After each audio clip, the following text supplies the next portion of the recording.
guys, in today's video, I'm going to be going over why I run Etsy ads, followed by what to expect when you first start running Etsy ads for the first time. Sometimes we kind of have like unrealistic expectations, or we just really don't know what to expect or what numbers to look at that are important when you start running ads in the beginning. So we're going to be covering all that in this video, so let's get into it.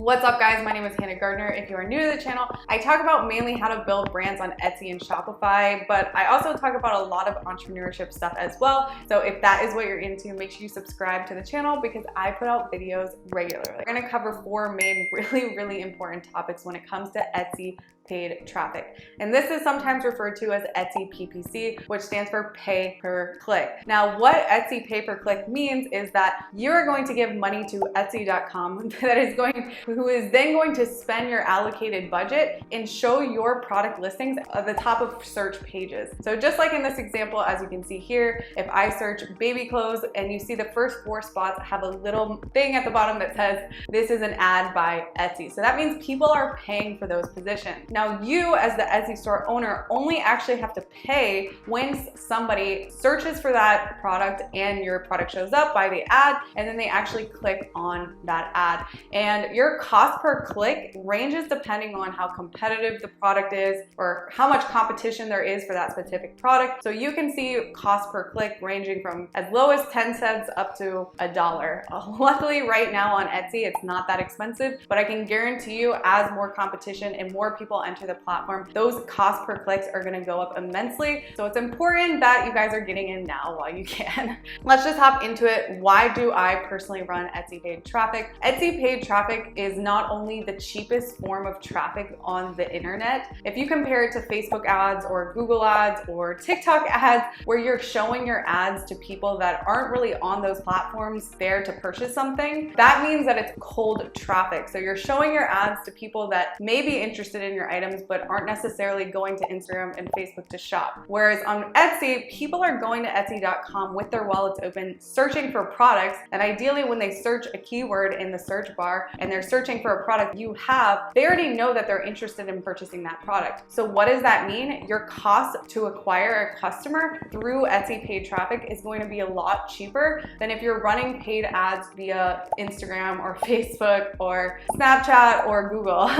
With the exception of, depending on your product, if you just have a viral product that does really well on ads, but in most cases, most people don't have those viral products. The only other cheaper form of traffic I would say is really organic traffic, which is if you're an influencer or a YouTuber or TikTok famous or something like that, where you just already have a bunch of people that follow you and are raving fans and put out a product and you say, go shop from my Etsy store or my Shopify store, and you already have people lined up to buy your product, in which case your traffic is coming from a free source. That is the best form of traffic, obviously, but not every single person has that. With that being said, another main reason why it's really important that I run Etsy paid traffic is because I'm in a super competitive niche. Not to say that all niches on Etsy or all categories on Etsy are super competitive right now, but again, Etsy is still a relatively new third-party selling platform. So as time progresses, it is going to get more competitive per all categories, no matter what you're selling. So it's important to make sure that you're investing in marketing, even if it's just a little bit, because I can guarantee you as competition arises and more people enter the platform, Etsy is going to favor the sellers listings that are spending money on paid traffic than the people that aren't. So you need to try to make sure that as you're running paid traffic and doing marketing for your store, you're locking in those positions. You're showing Etsy that you're a serious seller that wants to grow on a higher scale by investing in paid traffic. If you're a store, and which a lot of stores have seen a lot of success without paid traffic, but again,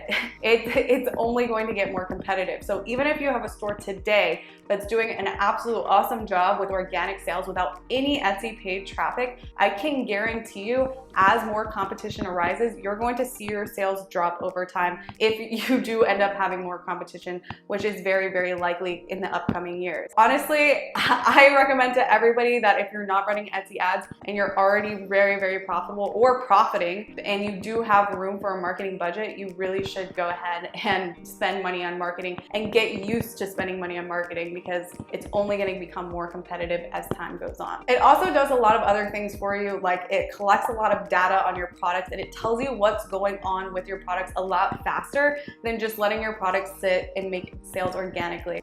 So what that means, it shows you a lot of things like what your best sellers are, what search terms people are looking for, and a lot of other key data points that you will get from just making organic sales. But when you put money behind your listing with Etsy paid traffic, it shows you that data and collects that data a lot faster, which allows you to make changes to your store faster so that you can make even more sales. Now, the next part of this is who shouldn't run Etsy paid traffic. If you're just selling an item that you can only get once, it's not really worth your while to run Etsy paid traffic, because Etsy paid traffic is really for product listings that you can replenish time and time again, and hopefully relatively fast. If you're making, baby clothes and sewing baby clothes, maybe you have just you sewing, or maybe you have some people helping you. Hopefully you're making the same SKU or the same product time and time again, so that if you do run paid traffic, you're able to sell many units of that product at a time. Whereas if you're somebody in the vintage category and you only have one or two of that single item, that specific item, you can run paid traffic, but then once that listing goes out of stock, it's not really gonna help you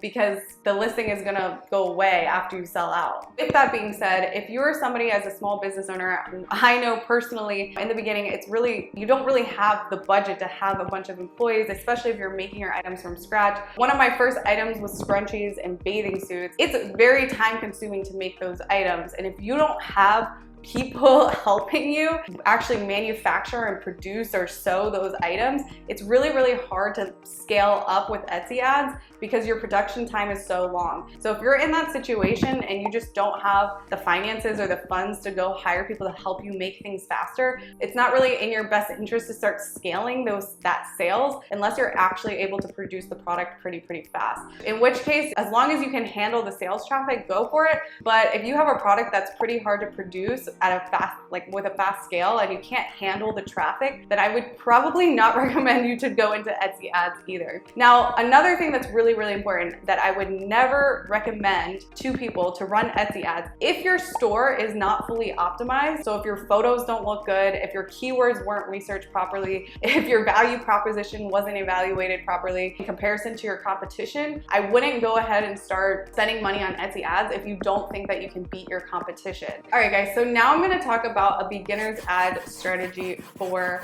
Etsy. So what I personally did when I first started out, or what I would recommend to somebody if they've never run paid traffic before. Remember, Etsy ads are going to give you a lot of data about what your best sellers are, what keywords people are actually searching for, and why your ad showed, what value propositions are working and what aren't. Out of all the times that your ad is being showed, how many people are actually clicking into the ad. Also things like what are your ROAS, so return on ad spend, so how much you put into that listing ad versus how much money you're getting back. A lot of valuable information on what's working and what's not working. When you're first starting out, I would say putting a budget of something is better than nothing. If you're comfortable with $5 a day, $15 a day, whatever the case may be, put that budget. So personally, when I first started out, I put a $15 a day budget. Now remember, it's not going to spend a full $15 a day. You're not getting $15 worth of clicks. So maybe you put the budget at $15 a day, but it only spends $8 because you only got $8 worth of clicks, and Etsy will do that. Essentially, what I'm looking for as I'm running these ads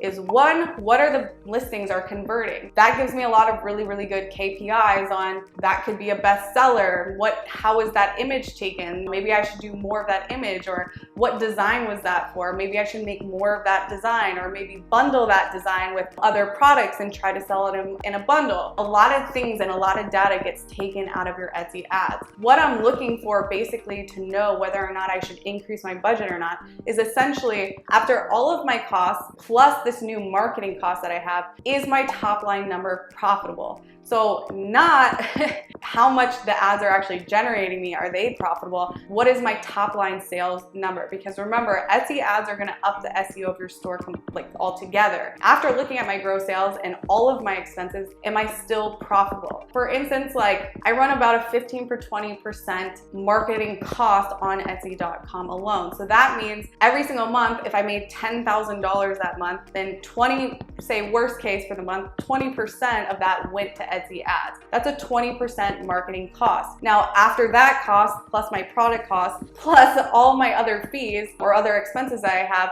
is there still a profit left over at the end of the month? If there is, especially when you're first starting out, that's awesome, because even if you're first starting out, breaking even is not bad. You're a new business, you're trying to work out the kinks, you're trying to figure out what's working and what's not working out. If you're breaking even in the beginning, that's really, really good. Now, if you're making profit in the beginning, that's even better, and that's a really good KPI to increase your budget. And I personally recommend to keep upping your budget until you literally have your budget set to the max budget allowance that Etsy allows. So for instance, in my account, my max budget allowance is $1,000 a day. I set my max budget to $1,000 a day, but Etsy does not spend $1,000 a day. Some days it only spends $150. But at the end of each month, my store is still profitable with that marketing cost. That's awesome.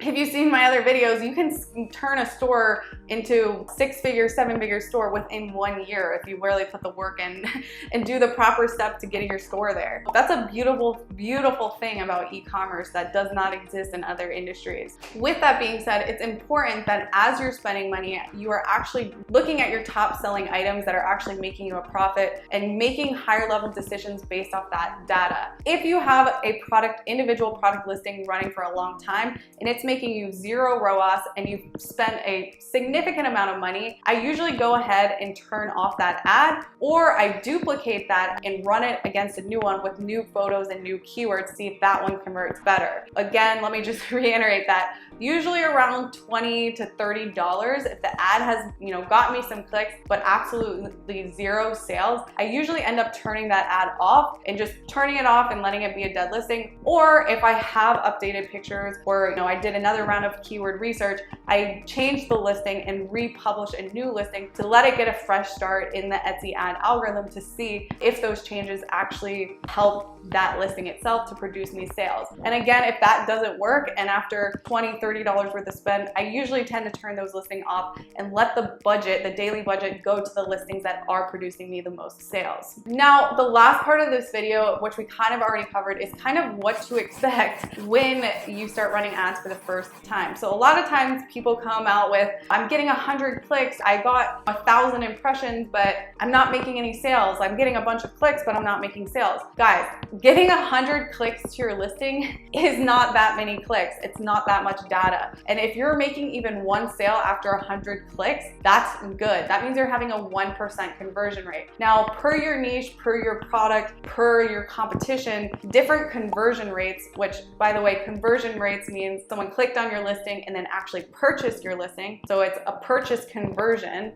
Depending on what you're selling, having a 1% conversion rate is very, very profitable, right? But for some other niches, maybe that's not profitable. That's just something that you're gonna have to figure out over time as you start selling more items and seeing what's profitable for you. To get a 100 impressions, which means 100 views on that ad, to even get 2 or 3 clicks per 100 times someone views your ad, that's really, really great. That means you're getting a 2 to 3% click-through rate. And the reverse side of that is if you get 100 clicks, if you're even making 1 sale, and most times that is pretty profitable for you. But again, that's just something that you're going to have to calculate. 1,000 impressions is all right. You collect some good data, but what I'm talking about is you want a lot of impressions. You're talking 10, 11, 12,000 impressions to really get accurate data, whether or not that's a winning listing or not. In the beginning, you have 100 clicks and you're like, only made 1 sale. That may not be bad. And I would keep running that listing and testing out that listing to see if you can get more sales in the future, and maybe even tweak that listing and duplicate it and run against another one to really see, is there something here with this product? Is this a winning product? Just food for thought. Another thing that I kind of briefly touched on is in the beginning, breaking even is not a horrible thing. thing. If you're breaking even with your marketing in the beginning after all of your expenses, that's great, because the winning in that is, yes, you did have to do a lot of work, but on the verse side of that, it's not costing you anything, which in most businesses, it costs money. You have to go way negative before you see a positive. And what you're winning in that is data. You're seeing what people are clicking, you're seeing what keywords there are, you're seeing which photos are getting the highest click-through rates. You're getting a lot of valuable data that you can then use to, again, put those higher level decisions into altering and changing some things that you have in your store. That's really some expectations that you need to be mindful of and not freak out in the beginning if you're not making a bunch of sales, or you see you have a couple hundred impressions and maybe 100 clicks, but not making 10 sales a day on that listing. It's completely normal. And sometimes we just don't know what we don't know when we first start out. And that's totally normal. So guys, I hope you enjoyed this video. If you do have comments, which I know people have a lot of comments about ads, please make sure you're commenting down below so I can answer them. And I'll see you guys in the next video.